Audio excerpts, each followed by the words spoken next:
into Sundays at the Square. I am your host, Toni Ringgold. Today, I, of course, have the most amazing, beautiful, wonderful, dynamic guests. That's just what I do because that's how I roll because my circle is tight. All right? So, hope everyone is having a wonderful weekend thus far. I'm loving the weather on today. I want to give a shout out to all of our live viewers right now. I want to give a shout out to our listeners on the radio. We definitely appreciate you. I definitely appreciate you guys. You guys up early on Sunday morning and y'all tuned in to a sister. I had to let you all know that your girl's got a second show and it is coming. It is called The Soundtrack. It is going to be premiering actually on my birthday, May 12th. What? What a way to celebrate your birthday, huh? Yeah. Yes, I'm going to be launching it. It's been a long time coming and guys, you know, I'm so busy with all these different endeavors, but I said, you know what? I'm going to buckle down. We're going to get this show started. I'm really excited about this show because it is a one-stop shop for everything that's going on in Central Texas, whether you have an event coming up, whether you are a local business, whether you are a local artist, and plus I get to play some of my favorite tunes, new and old. So make sure that you get ready to tune into The Soundtrack with Toni Ringgold. Woo! Yes. So I'm really excited. Now, as you all know, for nearly 2 years now, I have been doing Sundays at the Square, and I'm so thankful to B106. Shout out to Trey the Chocolate Jock for taking a chance on a sister. Didn't have any type of any type of radio experience. I don't even think I have a radio voice. But Trey, he took a chance on me. I want to give a shout out to Mels on the Mic who discovered me. I came in for a voiceover and I said I want to do radio, and he threw me on live, and it's been, you know, uphill from there. So I just really thank God for them. Whoop, whoop, whoop, whoop. So with all of that being said, we got some wonderful things going on in the community, and Sundays at the Square is not going anywhere, okay? Because we definitely have to keep a pulse to the nonprofit organizations. We definitely have to keep a pulse to nonprofit and community events, and we definitely have to talk about issues such as the one that we're going to talk about today. As many of you know, and some of you don't, which I didn't know until I talked to one of these beautiful young ladies who was on my panel today. April is Sexual Assault Awareness Month. Again, April is Sexual Assault Awareness Month, and we are coming to the end of April, but I'd be remiss not to have a panel discussion to talk about this. And also I have a wonderful guest with me who is a pillar in the community. She also has an event coming up that ties into this, and it all ties together. You're going to see how it ties in just a minute. But what I am going to do is I'm going to allow my guests to introduce themselves and tell a little bit about who they are, why they're here. If they want to say what they do, they can do that too.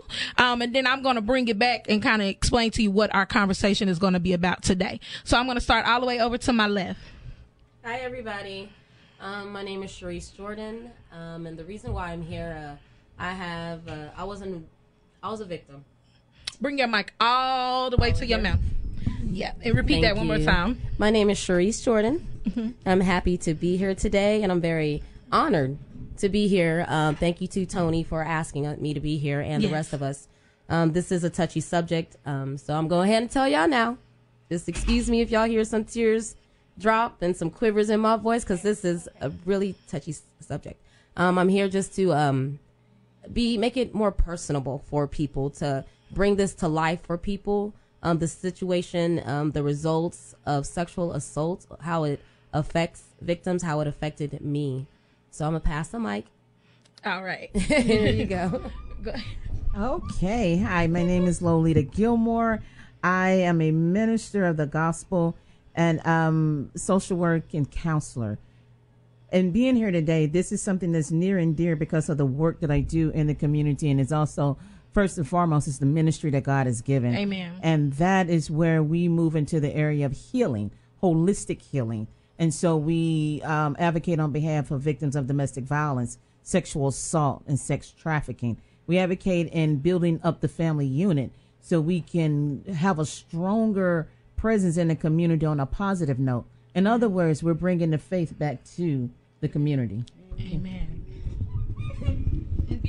I get two. What's Well, hey, everybody. I am Kyra Chevelle. I'm originally from Augusta, Georgia. I've been living here in the Central Texas area for about 5 years now. I am a singer, rapper, songwriter, poet, actress. Y'all can hear me? Check. Okay. And also, this is something, like my sister said, that God has really, with me praying to my purpose to be revealed and what he actually created me to do. I used to pray, and this is one of the things that God has qualified me to talk about through experience. And Amen. My underground ministry is, I have an evangelistic spirit on me where people will open up and I actually begin to listen to other people talk. And my purpose of being here is to talk to those victims and give some warnings, because it's so many of us. One of the things that helped me was I wasn't the only one, and so many of us, and males too, that go through. So yes, I'm here to encourage everybody to speak out, speak loud, talk about it, tell. Amen. Talk about it, tell. I love it. So it's baffling to me how taboo this subject is when we talk about sexual assault, when we talk about molestation, any type of abuse. It is so taboo. It's crazy how taboo it is that people don't want to talk about it. One of the things that I think that can really help in my heart is if we do have more open conversations like this. I want to bring this over to Mrs. Gilmore, and I want to get a little bit of insight from you about some of the statistics and some of the things with sexual assault and what we're really looking at as a community right now. Well, when we talk about sexual assault, one of the things we look at, we want to define it. And it says sexual violence is any type of unwanted sexual contact, including sexual assault and rape. This can include words and actions like sexual harassment, catcalling, non-consensual sharing of private images, such as porn.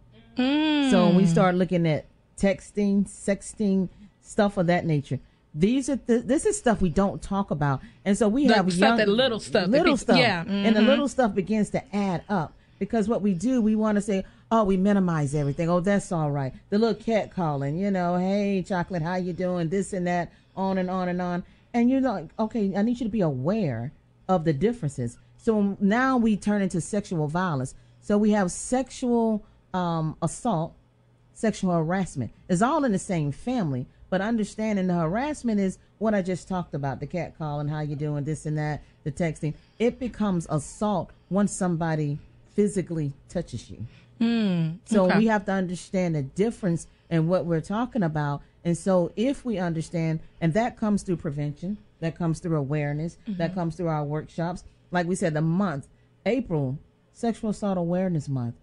And so I think at VA, they just did what they call the Clothesline Project. We did the Clothesline Project last year. However, we didn't get a chance to do it this year because we have some other things on that we're working on. But it's important for the community. What's the Clothesline Project for some of our listeners? Okay, so the Clothesline Project is something that we will definitely do next year. Last year, we partnered with Alpha Gamma Psi, a military sorority, and with Lila Holly with Camouflage Sisters. And what we did is where they come together and they have T-shirts. And with the T-shirts, they come out, and victims, overcomers, survivors, they write messages. And one T-shirt that really touched me was a young lady by the name of Kat. And her best friend was there. And she was like, no more tears, no more heartache, no more bad dreams is what she put on the T-shirt. Rest in peace, Kat. And that has stuck with me. That has stuck with me. Wow. And I was like, she said, I'm standing here on her behalf, and this T-shirt is dedicated to her. So it became like a therapeutic setting in the Community Park. And we're out there, and it was an awesome affair. This is something I would like to see take place in the community. So I would like to commission you ladies next year. Let's do this. Yes. Let's do this, because our young girls need to be out there. They do. Our teens need to be out there. Middle school, they need to be out there, and they need to hear this. I agree. Okay, so what I'm going to do, try not to cry. No. But if you're just tuned in, you're tuned in to Sundays at the Square. I am your host, Toni Ringgold. Today we're talking about a really sensitive subject, but a subject that is very needed to be talked about and discussed. Yes. And it doesn't need to be taboo. It needs to be something that is open. We're talking about sexual assault. As many of you know, or some of you may not, April is Sexual Assault Awareness Month. I have a dynamic panel sitting with me right now. And we're opening up and we're talking about what is sexual assault? What is sexual violence? Mrs. Gilmore just enlightened us and let us know that sexual violence or sexual assault happens when a person touches you. And also that sexual violence comes in many different forms. And if we can start nipping things in the bud at an early age and start explaining what is respectful and what is acceptable, I think that we could be able to start to eradicate some of these things. Now, Sharice, I'm going to toggle this over to you now. Sharice, I saw your story. Me and you were friends on Facebook. Yes. I believe we may have met a few times, maybe once or twice. Yeah. But I remember, I don't want to say it was a couple of years ago, where you were very, very vocal about your assault. Yes. And I tried to get you on the radio at that time, but for some reason it didn't work. Right. But you know, I do believe in divine timing. I do believe that when God is ready for something to be, for connections to be made, he will connect at his own time. And so I'm so happy that you are here with us today. Thank you. And I do want to get a little bit of your story. Thank you for having me again. Yes. Thank you. I was working at a local bar, a sports bar. It's closed now. It was Citadel Sports Bar. Mm-hmm. There were two owners there.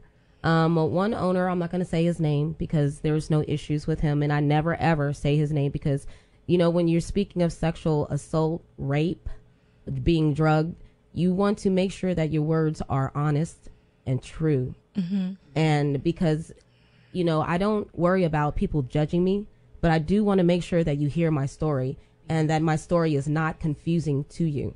Confusion, when it comes to a situation like this, confusion casts doubt. Mm-hmm. You know, even for yourself, when you're confused after being drugged, you doubt yourself, you doubt what happened because you don't want to admit it. Because if you admit that it happened to you, then you have to accept it. Mm-hmm. And I just couldn't accept what happened to me the first couple of days.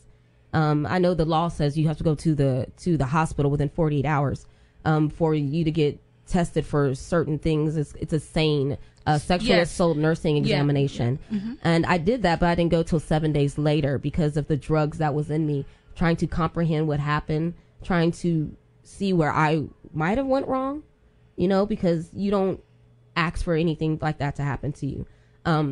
The person who assaulted me, and no, it wasn't even assault, he drugged and raped me.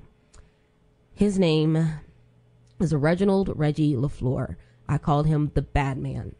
And I wasn't working that day, but what he did was he followed me to another destination. I never say that destination either, but like I said, you just don't want to involve different people in your situation if they're not involved in the situation, because you want to stay focused on what you can stay focused on, and that's what happened to me.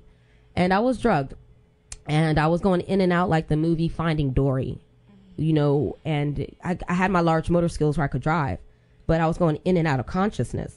I mean, I was still aware and awake, but my subconscious mind was out. Mm-hmm. So just like on Finding Dory, where she's going around swimming and everything still, you might say something to her, then she'll go off, say, what'd you say? Huh? What was I doing? That's where I was in that moment. So I know I hear a lot of people on Facebook, or I read a lot of statements on Facebook where people will be like, well, if you were drugged, how do you remember this? Or if you were drugged, how do you remember that? Well, being drugged affects everybody differently, and depending on what drug is used. It absolutely, I have to say that, and I need to interrupt you and say that for sure, because like for me, I have a high tolerance for medication. Right. So where 2 ibuprofens may help someone else's headache, for me, I'm like, man, I need about 3 or 4 of them in order for it to do anything for me. Pain. So it does differ, and that is very important. I'm glad that you mentioned that. Yes, and the other part about it is that, you know, I was coming in and out of consciousness, so when I come to during the act, I had to register what was going on, where I'm at, what's happening to me. Is this, where am I? And then all of a sudden I'm out again. So there's no chance to fight back. I have a dear friend who's with the Nation of Islam. He said, Sharice, don't you think you should probably start taking some fighting classes? I said, that wouldn't even have can you speak now? That couldn't even have helped me that night to fight back. Right. You know, so people might have their suggestions, well, do this and do that, but you have to understand within your heart, you know who you are as a person. Right. When you're victimized, you are not to be victimized. And it is okay to stand up, stand out, and speak up for yourself. The reason why I spoke up was because when I did file my charges and the case and everything like that, it was lost by KPD for 3 months. What? It happened October 2015, and KPD, they had I have my case number. I have everything. I did a follow-up 3 months later after the holidays because I was warned, you know, it might be busy during the holidays. So I went in, I did my follow-up story. Oh, we've been trying to look for you, Miss Jordan. Metroplex was trying to get us to pay for your bill, but we couldn't find your case. We had a changeover in our system, and we lost your case. So I came out, not to talk against KPD, and not worried about what other people thought about me, was because if it happened to me and I'm going through what I'm going through, I'd be... Yeah. I do not want this to happen to anybody else. They cannot experience what I experienced. They cannot feel this pain. They cannot sit there in their house and days out with their kids and try to focus. They can't I don't want nobody else to go to try to focus on maintaining their job, how to pay bills, not to feel guilty about themselves because they can't maintain the lifestyle that they once had. The experience that you experience takes you away from everything that you once knew. So now you have to readjust your life. And to fight while you're trying to readjust, to rehabilitate yourself, to not be so confused in your life and your subject in your heart about yourself and about who you are, it's something big. And when I went to the emergency room, they gave me a packet of information. You could call this person, call that person, but in that mindset, who is able to go through all that paperwork to reach out to find somebody that might help them? When people act like they don't care and they put you on hold and don't come back to the phone, or they get your number and don't call you back, now you're more upset. You have to be so strong just to look at the paperwork, to read it, to fill out and keep writing statement after statement, and nothing gets done. That hurts. Like, it makes you more upset. People don't realize that it really does affect you, like you said. Oh yeah. And then the way that I had a conversation with the new chief of police, Mr. Kemble, and also the new commander of criminal investigation. We spoke extensively for 2 hours. Me and one of the other victims in this case, Ame. Ame was not able to be here with us.